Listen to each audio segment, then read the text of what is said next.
Hola amigos y amigas, ¿cómo están? Mi nombre es Percy Taira y les doy la bienvenida a este canal. El día de hoy voy a leerles otro episodio del libro Pizarro del historiador peruano José Antonio del Busto.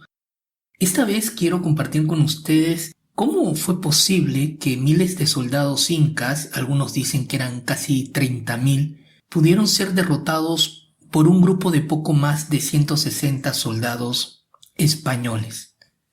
Además de la extrema confianza que el Inca Atahualpa tenía del número de sus hombres, algo que vimos en el audiorelato anterior y que te recomiendo escuchar si quieres seguir la historia en orden, hubo otros factores que ayudaron a esta terrible derrota. Entre ellos, me gustaría que tengan en mente, al escuchar el siguiente relato, la preparación militar y las armas que tenían los españoles del siglo XVI comparados con las estrategias militares y armas que tenían los incas en ese entonces. Lo otro son los caballos, que una cosa es verlos tranquilo pastando y otra por supuesto es verlos galopando y alzándose contra ti, golpeándote con su cuerpo y con sus coces. Lo otro es que la plaza de Cajamarca no era un lugar abierto, sino que tenía muros que la rodeaban. Y por último, como ya hemos mencionado, hay que recordar que el Inca no esperaba un ataque por parte de los españoles y que estaba muy confiado de la superioridad de hombres que él tenía. Dicho esto, comenzamos con la lectura del capítulo Santiago y a ellos. Aquí Atahualpa ya ingresó a la plaza de Cajamarca y ya tuvo este encuentro con el fraile Vicente y tuvo toda esta escena de la Biblia y el Inca que todos recordamos por el colegio, ¿cierto? Entonces ya está Atahualpa en la plaza y los españoles ya se disponen a atacarlo, a apresarlo. Santiago y a ellos.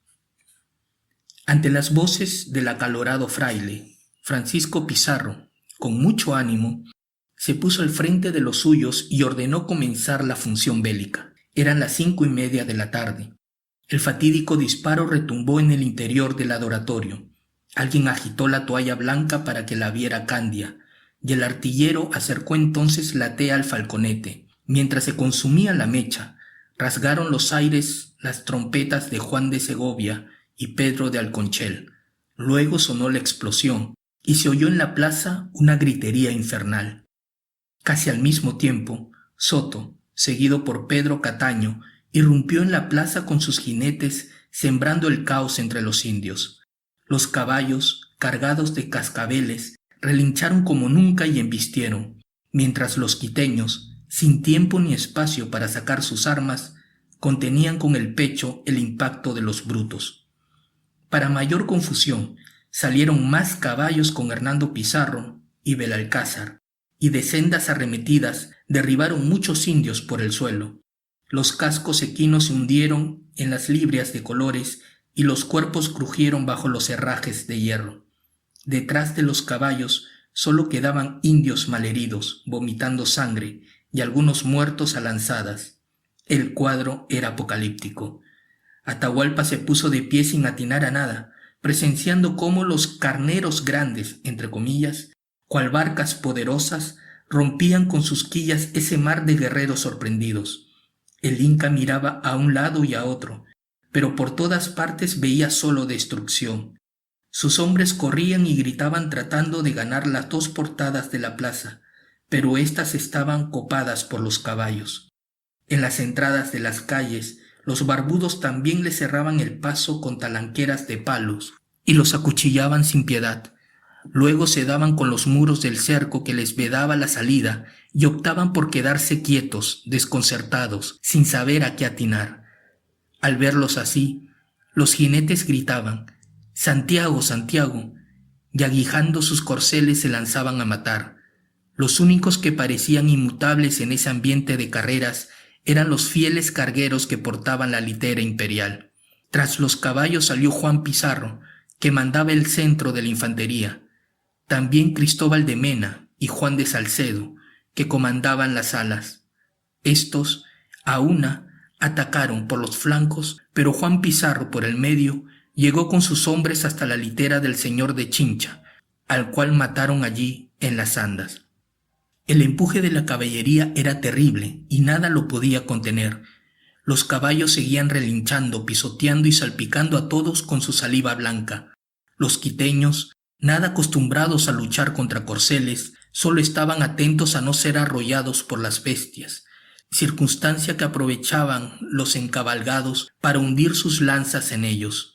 A todo esto, las trompetas no callaban y el falconete, aunque pausado, no cesaba de bramar. Por todas partes se oían gritos. La tierra estaba empapada de sangre. Mientras tanto, los peones de Juan Pizarro, habiendo muerto al señor de Chincha, empleaban sus espadas para abrirse paso hasta el Inca. Otro que murió en la misma arremetida fue Siquinchara, quien venía en su hamaca portada en hombros detrás del señor de Chincha. Francisco Pizarro y sus rodeleros, por su parte, estaban cada vez más cerca del monarca. Varios de estos, mezclados con los indios, quedaban retrasados, pero pronto se daban maña para incorporarse a los suyos y seguir al gobernador. Fue un momento indescriptible. Atahualpa, de pie sobre sus andas, no sabía qué hacer. Su turbada figura destacaba en el crepúsculo sangriento. Pero los caballos, siempre los caballos, eran los que mayor pánico causaban. Soto, Belalcázar y Hernando Pizarro los aguijaban sin misericordia, y sus sangrientos ijares explicaban su furor irracional. Los indios seguían poseídos por el miedo, y ahora solo pensaban en retroceder. Retrocedieron tanto que pronto se sintieron de espaldas al gran muro que circundaba la plaza. Entonces se encaramaron los unos sobre los otros, y edificando verdaderas pirámides humanas, trataron de salvarse. Pero al ver que era imposible la fuga por lo alto, aquellas pirámides se derrumbaban dejando un zasamento de indios asfixiados. Al volver los jinetes a la carga, las pirámides se tornaban a levantar, crecían y decrecían gracias a la arquitectura del terror. Por fin, ante la gran presión humana, cedió el muro y por encima de más muertos aplastados, los sobrevivientes pudieron escapar, pero los caballos también saltaron esa valla de cadáveres y piedras para perseguirlos hasta el final.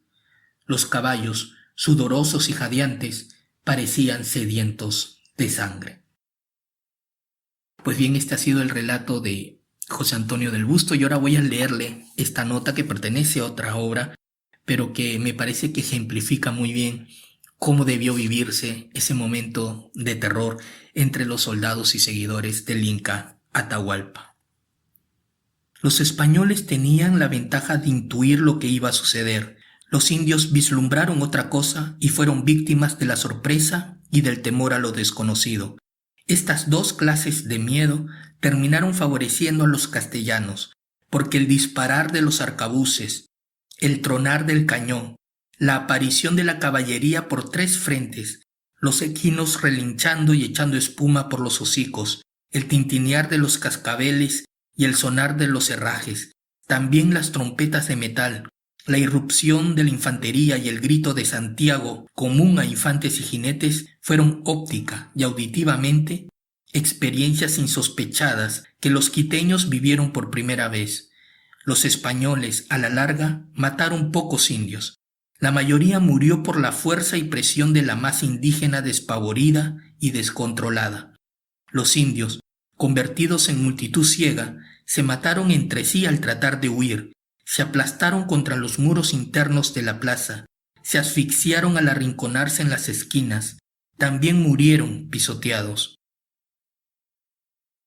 Se dice que el día de la captura, esto lo he encontrado en nuestras fuentes, fallecieron alrededor de 1.500 a 2.000 incas, ¿no? Y como hemos visto, se dice también pues que la estampida de estos soldados tratando de huir, logró incluso derribar uno de los muros de la ciudad.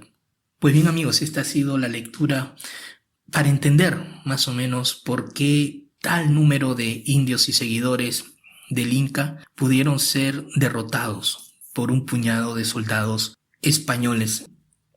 Continuaré leyendo esta obra, y si desean que lea un capítulo específico que a usted le gustaría saber sobre esta relación entre Pizarro y Atahualpa y cómo fue estos primeros momentos de la conquista del Imperio del Cusco por parte de los españoles, pues déjenmela en los comentarios. Nos vemos hasta la próxima. Chao.